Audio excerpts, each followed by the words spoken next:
Hello friends, शिक्षा विशालिनी में आपका स्वागत है।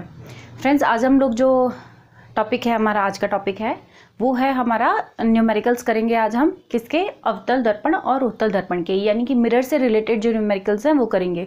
तो वैसे ही हमने देख लिया था, थोड़े से उसके जो नोटेशंस थे वो देख लिए थे, बट फिर भी एक बार वापस से देख लीजिएगा। जो लोग हमारे साथ नए जुड़े हैं तो या तो पुराने वीडियोज़ देख सकते हैं, और अगर वो केवल न्यूमेरिकल देखना चाहते हैं तो मैं एक बार नोटेशन वापस से क्लियर कर देती हूँ। ठीक है, तो आपके यहाँ पे जो भी सूत्र आने वाले हैं और उनको किस प्रकार से यूज़ करना है वो सबसे पहले हम देखते हैं। तो आपका जो पहला सूत्र आएगा, जिसे दर्पण सूत्र कहा जाता है, दर्पण सूत्र कहा जाता है। ये दर्पण सूत्र का फॉर्मूला होता है 1/v plus 1/u is equal to 1/f। ठीक है, और एक दूसरा फॉर्मूला आएगा आवर्धन। आवर्धन का मतलब होता है, क्योंकि हमने ये देखा था कि अवतल दर्पण या उत्तल दर्पण जो वस्तु का वास्तविक रूप होता है उसको बड़ा कर देता है या छोटा कर देता है। जैसे कि अवतल दर्पण में देखा था, वहाँ बड़ा भी हो रहा था और छोटा भी हो रहा था, और जो हमारा उत्तल दर्पण था वह केवल बड़ा ही होता है, छोटा नहीं होता है। ठीक है, तो आवर्धन कहा जाता है कि कोई चीज़ कितनी बड़ी हुई। जैसे अगर ये पेन 5 सेंटीमीटर लंबा है, सपोज कर लेते हैं 5 सेंटीमीटर लंबा है, तो ये छोटा हो गया तो कितना छोटा हुआ, बड़ा हुआ तो कितना, क्योंकि साइंस जो है वो परफेक्ट होती है। तो आपको एग्जैक्टली बताना होगा कि ये 5 सेंटीमीटर का था और अब 8 सेंटीमीटर का हमें दिखाई दे रहा है, या ये 5 सेंटीमीटर का था अब 2 सेंटीमीटर का हमें दिखाई दे रहा है। ठीक है, तो आवर्धन का मतलब होता है कि कोई चीज़ कितनी बड़ी या कितनी छोटी हुई है। तो उसके लिए यहाँ पर जो सूत्र लगाया जाता है वो m is equal to h-h या फिर -b/u, दोनों में से कोई भी एक लगेगा, दोनों एक साथ नहीं लगाते हैं जनरली। m का या तो ये वाला सूत्र लगा लीजिए या फिर ऐसे, मतलब ऐसे लिख लीजिए, या आप ऐसे भी लिख सकते हैं m बराबर -b/u। तो दोनों में से कोई भी एक सूत्र आप यहाँ पे अप्लाई कर सकते हैं। ठीक है, अब h, h, v, u ये सब चीज़ें क्या हैं वो देखते हैं। तो यहाँ पे मैंने आपको बताया था सबसे पहले f, जो कि आपको सबको पता है। सबके आंसर बहुत राइट थे, मुझे बहुत खुशी हुई आपने आंसर किए। आप इसी तरह आंसर करते रहिए करा। पता है, जैसे हम क्लास में पढ़ रहे होते हैं तो टीचर भी तो हमसे क्वेश्चन पूछते हैं, हम आंसर करते हैं तो टीचर को अच्छा लगता है। वैसे ही आप मुझे कमेंट करके आंसर कीजिएगा। तो जो f है, अगर हम माइनस लेते हैं तो अवतल दर्पण होता है। क्यों होता है वो आप हमारी पुरानी वीडियो में से देखना। अगर हम प्लस लेते हैं तो उत्तल होता है। ठीक है, इसी तरीके से u हम माइनस लेते हैं हमेशा ही। क्यों माइनस लेते हैं? क्योंकि हमने देखा था जैसे ये दर्पण है तो हम वस्तु को इस तरफ में रखते हैं और ये नेगेटिव होता है। आपको पता है ना, ये वाला भाग नेगेटिव होता है, ये वाला भाग पॉजिटिव होता है, ऊपर वाला पॉजिटिव और नीचे वाला नेगेटिव होता है। ठीक है ना, ऐसे ही देखा था। तो u हमने इस तरफ रखनी होती है, इसलिए ये माइनस लिया जाता है ना। अब इसके बाद आती है v की बारी। जो v होता है वो प्लस भी हो सकता है और माइनस। प्लस का मतलब है, यानी कि अगर ये हमारा दर्पण है और कोई वस्तु इधर की तरफ बन रहा है, सॉरी प्रतिबिंब इस तरफ में बन रहा है तो प्लस होगा, और इस तरफ बनने वाले प्रतिबिंब को वास्तविक प्रतिबिंब कहा जाता है। ठीक है, तो ये हो गया वास्तविक। ठीक है, और जो आभासी प्रतिबिंब होते हैं, चूंकि आभासी प्रतिबिंब किस ओर बनते हैं? दर्पण के पीछे, पॉलिश के पीछे, तो पीछे की ओर बने हैं तो इस तरफ का नोटेशन हमने नेगेटिव लेना होता है, तो ऑब्वियसली हम उसे माइनस में लेंगे। आप मुझे कमेंट करके बताइएगा अब आज का प्रॉब्लम सॉल्व हुआ कि नहीं हुआ। ठीक है, ये हुआ आपका एफ बी यू, यानी v हो गया, ये हो गया, ये हो गया। f यानी फोकस दूरी होती है, u यानी बिंब की स्थिति यानी कि ऑब्जेक्ट की पोजीशन, और v मतलब होता है इमेज की पोजीशन यानी कि प्रतिबिंब की स्थिति। ठीक है, तो ये तो हमारे 3 नोटेशन हो गए। इसके बाद में हमने एक शब्द यूज़ किया हुआ है m, यानी m मतलब होता है कोई चीज़ कितनी आवर्धित हो गई है। वो कम भी हो सकती है और ज़्यादा भी हो सकती है। देखिए, इसके 3 मान आते हैं, या तो 1 से छोटा आएगा, 1 से छोटा, या 1 के बराबर, या 1 से बड़ा, तीनों मान आ सकते हैं। 1 से छोटे का मतलब है कोई वस्तु छोटी हो गई। जैसे अगर मेरा पेन 5 सेंटीमीटर का है और मुझे 3 सेंटीमीटर का दिखाई दे रहा है, यानी छोटा हो गया, तो उसका मान, m का मान 0.5, 0.7, 0.9 कुछ भी आ सकता है, 1 से छोटा आएगा। ठीक है, लेकिन हमेशा धनात्मक होगा, ऋणात्मक नहीं होता है m का मान। इसके बाद आता है हमारा 1, यानी कि बराबर है। तो ये आपके लिए क्वेश्चन है, ये किस स्थिति में होगा। ठीक है, बराबर कब होता है कि अगर 5 सेंटीमीटर की वस्तु है और 5 सेंटीमीटर की ही दिखाई दे, ये किस स्थिति में होता है, इसका आंसर आप मुझे कमेंट करके बताएंगे। ठीक है, ग्रेटर देन 1 का मतलब है वस्तु हमें बड़ी दिखाई देने लगी। तो ये हमें इससे पता चल जाता है, m को देखते हुए पता चल जाएगा बड़े आराम से कि वस्तु हमारी छोटी दिखाई दे रही है या बड़ी दिखाई दे रही है। मैं काम करती हूँ, इसको यहाँ लिखा रहने देती हूँ 1-2 न्यूमेरिकल तक की, ताकि इस तरफ में हम न्यूमेरिकल कर लेंगे। आई होप आपको यहाँ काम चल जाएगा। तो इससे क्या होगा, आपको मदद मिल जाएगी क्वेश्चन को समझने में। एच डैश लिखा है, इसका मतलब ये है कि जो प्रतिबिंब बनेगा उसकी ऊंचाई क्या है। तो मैं यहाँ लिख देती हूँ प्रतिबिंब की ऊंचाई। ठीक है, अब प्रतिबिंब की ऊंचाई में एक चीज और आएगी कि प्रतिबिंब की ऊंचाई की लंबाई कितनी है। अगर वो ऊपर की तरफ है, जैसे मान लो ये मेरा लाइन है, अक्ष है, और अक्ष से मेरा प्रतिबिंब इस तरफ में बन रहा है, तो अक्ष की ऊंचाई किस तरफ आ रही है, ऊपर की तरफ आ रही है, तो ये धनात्मक होगा। यानी कि अगर ऊपर की तरफ लेते हैं सीधा, जैसे हम सीधा लिखते हैं, ठीक है, सीधा लेंगे तो प्लस में आएगा और उल्टा लेंगे तो माइनस में आएगा। अगर ये नीचे दिख नहीं पा रहा हो तो मैं बोल रही हूँ एच डैश प्रतिबिंब की ऊंचाई होती है, सीधा लेने पर प्लस होता है, उल्टा आने पर माइनस होता है। यानी जो प्रतिबिंब हमारा बना है, कभी कभी ऐसे बन जाता था नीचे की ओर, कभी कभी ऊपर बन जाता था, तो जब जब भी सीधा बना था तब तब प्लस लेंगे, जब जब प्रतिबिंब उल्टा बना है तब तब माइनस लेंगे। यानी अवतल दर्पण में हमेशा, अवतल दर्पण में नीचे आता है, उत्तल दर्पण में हमेशा ऊपर आता है, लेकिन अवतल दर्पण में 5 पोजीशन में यहाँ आता है और 1 पोजीशन में यहाँ आता है। ठीक है, अवतल में दोनों मिक्स होता है, उत्तल में हमेशा सीधा रहेगा। ठीक है, इसके बाद एच है, वो प्रतिबिंब की जगह सिर्फ बिंब आ जाएगा। बिंब की ऊंचाई सीधा होने पर प्लस, उल्टा होने पर माइनस। जनरली वो हम सीधे ही रखते हैं। कभी आपने देखा हमने किसी क्वेश्चन में इसको नीचे ऐसे रखा हो? नहीं रखते। जो हम वस्तु रखते हैं, हमारी ऑब्जेक्ट रखते हैं, वो हमेशा ऊपर रखा जाता है, इसलिए एच का मान हमेशा प्लस में लिया जाता है। ठीक है, तो ये तो थे हमारे नोटेशन, इनको थोड़ी देर लिखे रहने दो। सूत्र भी उस तरह पे एक बार फिर से लिख देती हूँ, जिससे क्या होगा, आप न्यूमेरिकल करेंगे तो 1/b plus 1/u is equal to 1/f। एक तो ये है, और एक m का फॉर्मूला है h dash upon h is equal to minus v/u। ठीक है, ये तो हुए आपके नोटेशन। इसके बाद करना शुरू करते हैं न्यूमेरिकल। तो न्यूमेरिकल आपकी बुक के करते हैं कुछ। इसमें एक क्वेश्चन है, एक व्यक्ति का चेहरा शेविंग दर्पण से 20 सेंटीमीटर की दूरी पर है। देखिए, अब इसमें आपको ये नहीं दिया उत्तल दर्पण है कि अवतल दर्पण है। शेविंग करना है हमें, शेविंग के बाल बड़े देखने हैं, यानी बड़ा दर्पण। कौन सा? अवतल दर्पण। तो यहाँ पे लिखा है, अच्छा ये जो क्वेश्चन मैं बोल रही हूँ वो आपको नीचे डिस्क्रिप्शन में मैं क्वेश्चन लिख दूंगी, क्योंकि यहाँ क्वेश्चन भी लिखूंगी, आंसर लिखूंगी तो बहुत लंबा वीडियो हो जाएगा। तो मैं क्वेश्चन आपको नीचे डिस्क्रिप्शन में देती हूँ, बोल रही हूँ, आप चाहें तो अपने साथ साथ नोट भी कर सकते हैं। ठीक है, एक व्यक्ति का चेहरा शेविंग दर्पण में देखने पर वह 20 सेंटीमीटर सॉरी इसमें दिया हुआ है, एक व्यक्ति का चेहरा शेविंग दर्पण से 20 सेंटीमीटर दूरी पर रखा हुआ है। ठीक है, यानी कि अगर ये हमारा शेविंग दर्पण है, शेविंग दर्पण अवतल होता है। ठीक है, अवतल दर्पण है और उससे आपने 20 सेंटीमीटर दूरी पर ये चेहरा रखा, हमेशा ऊपर की तरफ ही रखेंगे, चेहरा रख दिया है। ठीक है, इसके बाद शेविंग दर्पण की फोकस दूरी 80 सेंटीमीटर है, यानी ये मैंने कहाँ पे रखा? 20 सेंटीमीटर पे, और जो मेरा फोकस है एफ, वो है मेरा 80 सेंटीमीटर की दूरी पर। ठीक है, फोकस। इसके बाद ये है तो बनने वाले प्रतिबिंब की दूरी निकालिए। देखिए, जो चेहरा है वो हमारा ऑब्जेक्ट है, यानी कि वस्तु है, बिंब है, तो u कितना आएगा? 20।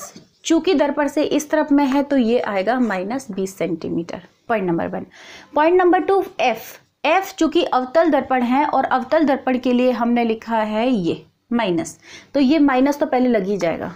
फिर से समझाओ, वस्तु जो है हमारी वो दर्पण के इस तरफ रखी होती है, वैसे भी हमने बोला u को हमेशा माइनस लेना है, तो u को हमने -20 ले लिया। अगर आप प्लस माइनस की गलती करेंगे तो आपके क्वेश्चन का आंसर कभी सही नहीं आएगा। ठीक है, आपने f के लिए पूछा कि f कितना होगा, तो चूंकि शेविंग दर्पण है, अवतल दर्पण है, अवतल दर्पण के लिए f माइनस होता है, ये माइनस रहा, तो ये हो गया -80 सेंटीमीटर। और ये रटने की भी जरूरत नहीं है, चूंकि f इस तरफ आएगा, अवतल दर्पण का गोला इस तरफ पूरा होगा, तो f इस तरफ आएगा, तो f इस तरफ माइनस में होगा, वो वैसे भी याद हो जाएगा। v निकालते हैं, तो v निकालने के लिए हम सूत्र लगाएंगे, दर्पण सूत्र। दर्पण सूत्र लगाएंगे 1/b plus 1/u is equal to 1/f। 1/v मुझे नहीं पता, u के बारे में पता है वो -20 सेंटीमीटर है, और ये मुझे पता है -80 सेंटीमीटर है। 1/v को यहीं रहने देते हैं, -20 को इधर ले जाते हैं, तो 1/-80 इधर आ गया, ये प्लस में 1/20 यहाँ आ गया, ये माइनस का था, इधर जाएगा तो प्लस हो जाएगा। ठीक है, यहाँ पर एलसीएम लेंगे 80, तो ये हो जाएगा -1 और ये हो जाएगा +4 1/v।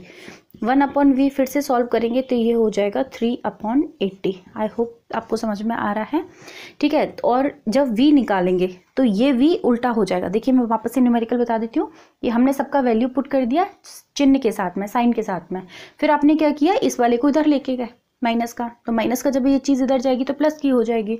आपने एलसीएम लिया 80 का 80 में 1 टाइम जाता है, ये वाला माइनस ऊपर लगाओ या नीचे लगाओ एक ही बात है। ये 20 का 4 बार जाएगा और 4 एकम 4, 4 में से 1 गया 3/80। चूँकि ये भी नीचे है ये भी नीचे है, अगर इसको सीधा करेंगे तो इसको भी सीधा करना पड़ेगा, तो ये हो जाएगा 80/3। यूनिट लगाना ना भूलें और इसको थोड़ा सॉल्व कर लें। तो ये सॉल्व करने पे आपका आता है 26.67। लेकिन चूंकि माइनस आ रहा है क्या कहीं भी, नहीं, मैंने कुछ नहीं किया, मैंने तो सिर्फ इन दोनों के चिन्ह रखे थे, यहाँ का चिन्ह अपने आप आ जाता है। अब आपको बिल्कुल दिमाग लगाने की ज़रूरत नहीं है कि ये प्लस होगा या माइनस होगा, वो अपने आप क्वेश्चन ही बता देगा। अब देखिए यहाँ से हम बहुत सारे रिजल्ट निकाल सकते हैं, कुछ तो निकाल ही सकते हैं। ये देखिए v से एक तो ये पता चल रहा है कि आपका जो u रखा था वो 20 सेंटीमीटर पे था और v जो रखा है वो यहाँ है। चूँकि v का आंसर प्लस में आया है, v का आंसर प्लस में आया है, यानी कि वो हमारा जो चित्र बनेगा वो इस तरफ में बनेगा, ठीक है। यानी कि मैं यहाँ से एक बात पता लगा सकती हूँ कि चित्र इस तरफ बन रहा है, इसका मतलब आभासी है, प्रतिबिंब आभासी है। वैसे भी v जब प्लस में आता है तो v जब प्लस में आता है तो माफ कीजिए ये उल्टा लिख दिया था मैंने। v जब प्लस में आएगा, हाँ, तो प्लस हमारा इस तरफ होता है ना, तो इस तरफ आभासी होता है, बिल्कुल सही, आभासी होता है, ये वास्तविक होता है, माफ कीजिए हो जाता है कभी कभी, ठीक है। तो हमने क्या बोला कि b इस तरफ आ रहा है, इस तरफ आएगा तो वास्तविक होगा, तो हमने क्या किया, यहाँ पे प्लस आंसर आ रहा है, प्लस आएगा तो आभासी होगा, ठीक है। तो ये इस प्रकार से है, आप देख लीजिएगा, मिस्टेक हो गई थी मुझसे, v है यहाँ पे तो प्लस होगा, तो प्लस मतलब इस तरफ तो आभासी, ठीक है, क्योंकि इस तरफ की दुनिया हमारी आभासी दुनिया होती है। तो ये तो हमारा पहला न्यूमेरिकल। तो इससे हमने क्या क्या आइडिया लगा लिए कि ये हमारा जो चित्र बनने वाला है वो आभासी बनने वाला है, ठीक। इसके बाद देखते हैं नेक्स्ट न्यूमेरिकल। आप पॉज करके लिख लीजिएगा जो भी मैं क्वेश्चन करवा रही हूँ। दूसरा क्वेश्चन आपके में बुक ही करते हैं, पहले सॉल्व फिर अनसॉल्व कर लेंगे। एक उत्तल दर्पण की फोकस दूरी 30 सेंटीमीटर है। यहाँ पे आपको उत्तल दर्पण दिया हुआ है, तो उत्तल दर्पण दिया हुआ है, इसका मतलब इसकी फोकस दूरी कैसी होनी चाहिए। मैंने एक ही लाइन पढ़ी है अभी क्वेश्चन की। एक उत्तल दर्पण की फोकस दूरी 30 सेंटीमीटर है। एक उत्तल दर्पण की फोकस दूरी 30 सेंटीमीटर है। फोकस दूरी उत्तल दर्पण की प्लस में होती है, यानी कि प्लस के 30 सेंटीमीटर। फाइन, यहाँ तक का क्लियर। अगला दिया हुआ था कि एक बिंब से आभासी प्रतिबिंब बना। आभासी बना यानी कि मैं चित्र बना के देखूं तो मेरा जो प्रतिबिंब बनेगा वो इस तरफ में बनेगा। आभासी प्रतिबिंब दर्पण से 20 सेंटीमीटर दूर बनता है। तो जो मेरा v बनेगा, प्रतिबिंब के लिए बोल रहे हैं ये कि जो प्रतिबिंब बनता है वो आभासी बनता है, यानी इस तरफ। तो कितनी दूर बनता है, 20 सेंटीमीटर। 20 सेंटीमीटर। चूंकि आभासी प्रतिबिंब जो भी होते हैं वो कैसे होते हैं, प्लस में होते हैं, क्योंकि इस तरफ प्लस होता है और इस तरफ माइनस होता है, तो ये मैंने प्लस लगा दिया। तो इन्होंने ये पूछा है कि u कितना होगा। अब आप u निकाल सकते हैं, 1/v = 1/u। मैं फटाफट से कर देती हूँ, यहाँ प्लस लगाइएगा और यहाँ इक्वल टू लगा के 1/f रखिएगा, ठीक है। तो यहाँ पे आपका आ गया 1/20 प्लस 1/u = 1/30। ये इधर जाएगा, 1/u = 1/30 माइनस 1/20। जब आप इसे सॉल्व करेंगे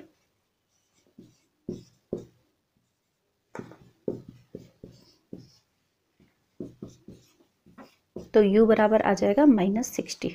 कैसे किया, इसको इधर लेके गए, माइनस में चला जाएगा, एलसीएम 60 लिया, ऊपर सॉल्व किया तो ये आपका घट के -1/60 आ जाएगा। इसको जब हम उल्टा करेंगे तो u बराबर -60 हो जाएगा, ठीक है। इसको उल्टा कर देंगे और यहाँ सेंटीमीटर लगाना ना भूलें, या चिन्ह अपने आप आ गया। मैंने कुछ किया नहीं किया, अपने आप आया, हाँ आया। u का मान हमेशा नेगेटिव होता है, ठीक है। तो ये हो जाता है हमारे 2 न्यूमेरिकल। तो यहाँ के 1-2 न्यूमेरिकल करते हैं आपके एक्सरसाइज से, और इसके बाद आपको होमवर्क दिया जाएगा, वो आप करना और इन न्यूमेरिकल्स की खूब प्रैक्टिस करना। और प्लस माइनस तो एटलीस्ट ज़रूर कर लेना, क्योंकि प्लस माइनस ही अगर आपका सही रहेगा तो क्वेश्चन सही होगा, अदरवाइज़ गलत हो जाएगा। देखिए एक क्वेश्चन करते हैं जिसमें आपको थोड़ा घुमा के दिया होगा शायद। ओके, एक बिंब उत्तल दर्पण से, चलो 2-3 कर ही लेते हैं, कोई दिक्कत नहीं है। एक बिंब का उत्तल दर्पण से प्रतिबिंब दर्पण से 8 सेंटीमीटर पर दिखाई देता है। यानी कि इन्होंने ये बोला है कि उत्तल दर्पण है पहले तो मुझे फोकस में इतना तो पता चल गया कि वो मेरा प्लस में होने वाला है, क्योंकि कौन सा दर्पण है? उत्तल दर्पण। इसमें क्वेश्चन है, आप लिखिएगा, एक बिंब का उत्तल दर्पण से प्रतिबिंब, लिख लिया, दर्पण से 8 सेंटीमीटर पर दिखाई देता है। यानी कि जो प्रतिबिंब है हमारा, बिंब होता है तो U, प्रतिबिंब होता है तो B, प्रतिबिंब है वो 8 सेंटीमीटर पे दिखाई दे रहा है। क्योंकि हमें पता है उत्तल दर्पण के V हमेशा, जो उत्तल दर्पण होता है ये इस तरीके से, तो इसके जो आंसर आते थे, प्रतिबिंब बनते थे, वो हमेशा इसी तरफ बनते थे। हमेशा जब इस तरफ में बनेगा तो ये वाला प्लस में आएगा, ठीक है ये। और वैसे भी इन्होंने लिख के भी दिया हुआ है, नहीं दिया हुआ है, बस इतना ही दिया हुआ है कि 8 सेंटीमीटर पे दिखाई देता है। तो अब यहाँ पे मैं वही कह रही थी आपको, क्वेश्चन में डायरेक्टली नहीं देते प्लस माइनस, आपको बोला है उत्तल दर्पण है तो फोकस प्लस ही होगा, प्रतिबिंब है तो उत्तल दर्पण के लिए B हमेशा प्लस होता है। अवतल में प्लस भी हो सकता है और माइनस भी हो सकता है, अवतल की कोई शर्त नहीं है, लेकिन उत्तल में हमेशा ये प्लस ही होगा, ठीक है। यानी कि हम यहाँ प्लस वाले के पीछे उत्तल लिख सकते हैं और अवतल नहीं लिख सकते, क्योंकि अवतल में ये भी होता है और ये भी होता है, ठीक है। तो ये हो गया। इसके बाद हम देखते हैं, यदि दर्पण की फोकस दूरी 16 सेंटीमीटर है, तो प्लस में तो हमने पहले ही पता लगा लिया था, बाकी की 16 सेंटीमीटर ये आ गई। तो इन्होंने बोलिया कि बिंब की दूरी ज्ञात करो, यानी U ज्ञात करो। बस आपको सूत्र में पुट करना है, 1/8 plus 1/U is equal to 1/16। तो ये हो जाएगा 1/U is equal to 1/16 minus 1/8। Solve करेंगे, 16 1 माइनस 2 माइनस 1/16, यानी U is equals to minus 16 centimetre. U वापस से आपका माइनस में आ गया। Is that clear? ठीक है, तो इस प्रकार से आपके क्वेश्चन करने हैं। आपको देखना है उत्तल दर्पण दिया है कि अवतल दर्पण दिया है, तो फोकस उस हिसाब से डिसाइड कीजिएगा। यानी न्यूमेरिकल को करना शायद बहुत ज़्यादा आसान है।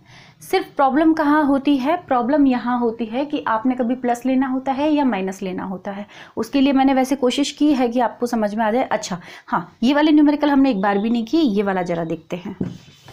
एक छोटा सा टॉपिक और देख लीजिए, जिससे आपका वो भी प्रॉब्लम ख़त्म हो जाएगा।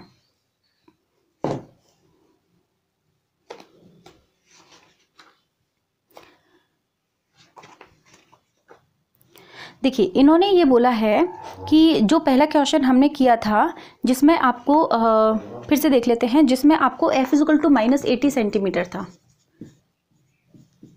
सपोज कर लो आप अगर नया भी लेते हो, मान लो आपको दिया हुआ है कि F आपका -80 सेंटीमीटर है, U आपको -20 सेंटीमीटर दिया हुआ है, ये आप निकाल लोगे। अब आप सीख गए हैं निकालना, और V आपने कैलकुलेट कर लिया था और वो आपका आ गया था 26.67, ठीक है, वो भी प्लस में आ गया था। सपोज करते हैं ये तीन चीज़ आपको पता चल गई। अब ये आपसे पूछ रहे हैं कि m निकाल के दिखाओ, तो आसान है, m निकालेंगे। अब चूंकि m के हमारे पास दो फॉर्मूले हैं, या तो आप h/h लगा सकते हो या v/u लगा सकते हो। क्या आपको इसमें कहीं भी h दिखाई दे रहा है? नहीं, तो आप कैसे लगाएंगे? तो आपको क्या करना पड़ेगा? v लगाना पड़ेगा। तो माइनस लगाओ, क्योंकि ऐसा सूत्र कहता है। हम ये वाला माइनस नहीं लगाए हैं अभी, ये कौन सा माइनस लगाए हैं? जो यहाँ सूत्र में लिखा हुआ है, ये तो हो गया सूत्र वाला। अब ये वाला v कैसा है? प्लस में, तो ये हो गया 26.67, और u कैसा है? -20, तो ये -20, ठीक है। जब इसको सॉल्व करोगे तो आपका m का आंसर आ जाएगा। ये माइनस से माइनस कट जाएगा और ये हो जाएगा 1.33। इसका मतलब क्या हुआ? इसका मतलब ये हुआ कि एक से बड़ा आ गया इसका मान, एक से बड़ा आ गया। इसका मतलब वस्तु कैसी दिखाई देगी? जो ओरिजिनल वस्तु है उससे भी ज़्यादा बड़ी दिखाई देगी। कितने गुना बड़ी दिखाई देगी? 1.33 गुना ज़्यादा बड़ी दिखाई देगी, ठीक है। ये होता है हमारा इस तरीके से। अगर आपको ये दे दें कि कोई वस्तु जो है वो 5 सेंटीमीटर लंबी है, 5 सेंटीमीटर लंबी है, ठीक है, और वो वस्तु को जब आवर्धित किया गया तो m का मान आ गया सपोज 2, ठीक है। तो इसका जो प्रतिबिंब बनेगा वो कितना लंबा होगा? इसका प्रतिबिंब कितना लंबा होगा? देखिए, यदि कोई वस्तु 5 सेंटीमीटर लंबी है और उसका m 2 आता है तो m बराबर फॉर्मूला होता है h डैश अपॉन h। ठीक है, m की जगह पे हमने 2 रख दिया, h डैश हमें नहीं पता, h का वैल्यू दिया हुआ है 5 क्योंकि वस्तु कितनी थी 5। इमेज पूछी है, इमेज का मुझे नहीं पता, मैंने यहाँ रख दिया। ठीक है, अब मुझसे क्या पूछा जा रहा है, सॉरी h की जगह पे हम रख सकते हैं 5 सेंटीमीटर। तो h डैश कितना आ जाएगा, ये दोनों को क्रॉस मल्टीप्लाई कर दीजिएगा तो 5 2 जा 10 सेंटीमीटर, यानी वस्तु 10 सेंटीमीटर लंबी दिखाई देगी। ठीक है, तो इस प्रकार से न्यूमेरिकल किए जाते हैं। आप सारे न्यूमेरिकल करेंगे, एक आपको क्वेश्चन दे देती हूँ, आप क्वेश्चन लिख लीजिए और उसके बाद आप खुद से कीजिए, जो भी न्यूमेरिकल नहीं आए मुझे बता दीजिएगा।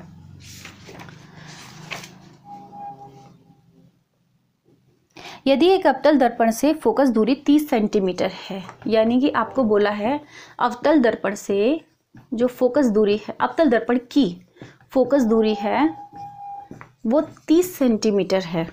ठीक है, यदि एक बिंब 40 सेंटीमीटर पर रखा गया है तो बिंब कितनी दूर रखा गया है, 40 सेंटीमीटर। ठीक है, तो आप क्या करेंगे, यहाँ पे आपको सिर्फ प्रतिबिंब नहीं निकालना, आपको प्रतिबिंबित की दूरी भी निकालनी है। ठीक है, आपको प्रतिबिंब की दूरी के अलावा आपको निकालना है आवर्धन क्षमता, सॉरी उसकी आवर्धन यानी कि कितना आवर्धन हुआ वो भी आपको निकालना है। इसके अलावा उसकी स्थिति बतानी है, स्थिति यानी क्या होगा, ठीक है, बराबर होगी, सॉरी स्थिति मतलब आभासी होगा या वास्तविक होगा, स्थिति निकालनी है। आकार निकालना है, यानी आकार बड़ा होगा या छोटा होगा वो भी बताना है आपको, और वास्तविक होगा कि आभासी। तो स्थिति, आकार और जो होता है ना ये आभासी और वास्तविक है ना, वो भी बताना है, यानी कि ये वास्तविक होगा या आभासी होगा ये भी आपको बताना है। तो आपको मुझे 1 2 3 4 5 चीज़ें आपको मुझे बतानी है। ठीक है, ये आपका क्वेश्चन है और आपको कैसा लगा बताइएगा मुझे। इसके बाद हम लोग बायोलॉजी का चैप्टर स्टार्ट कर रहे हैं, क्योंकि बहुत छोटा सा चैप्टर है, आई होप 3 या 4 वीडियोस में कंप्लीट हो जाएगा। उसके बाद हम वापस से फिजिक्स का विद्युत वाला चैप्टर स्टार्ट करेंगे और MCQs भी करते रहेंगे। आप सबके एग्ज़ाम आने वाले हैं, सबको ऑल द बेस्ट, बहुत सारा प्यार, थैंक यू सो मच, देखते रहिए।